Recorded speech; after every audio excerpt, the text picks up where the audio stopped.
بسم اللہ الرحمن الرحیم فَإِذَا انْسَلَخَ الْأَشْهُرُ الْحُرُمُ فَاقْتُلُوا الْمُشْرِكِينَ حَيْثُ وَجَدتُّمُوهُمْ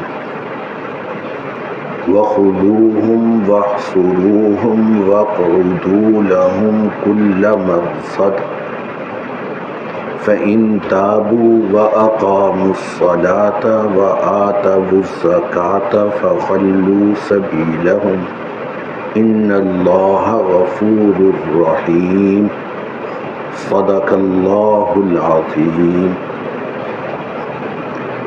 یہ سورۃ توبہ کی آیت نمبر 5 ہے۔ اس آیت میں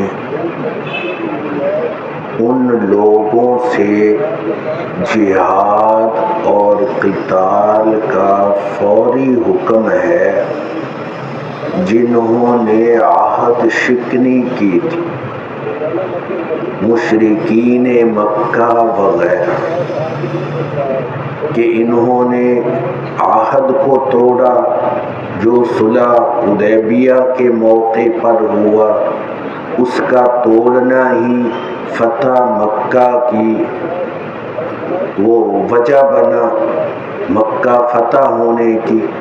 اب ان کو یہاں مکہ المکرمہ میں اور اس علاقے میں رہنے کی بالکل گنجائش نہیں ہونی چاہیے، لیکن چونکہ یہ اشہر حرم تھے، ذی قعدہ، ذی الحج، محرم، یہاں ان کے احترام کی وجہ سے محرم تک رکے رہو، اور جب محرم کا مہینہ گزر جائے، اشہر حرم گزر جائے، تو پھر کیا کرو؟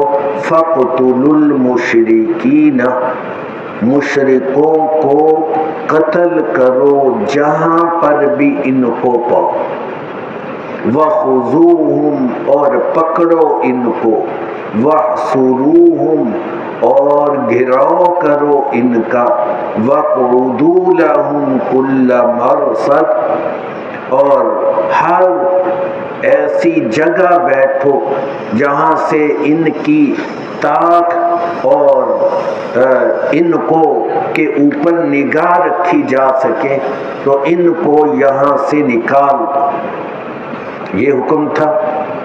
پھر آگے دیا، ہاں فَإِن تَابُوا، اگر یہ توبہ کر لے، مسلمان بن جائے اور نمازیں قائم کرے، زکوٰۃ ادا کرے، تو پھر ان کو چھوڑ دو، پھر ان کو کچھ نہ کہو، کیونکہ اللہ غفور الرحیم ہے، ان کی توبہ قبول ہے۔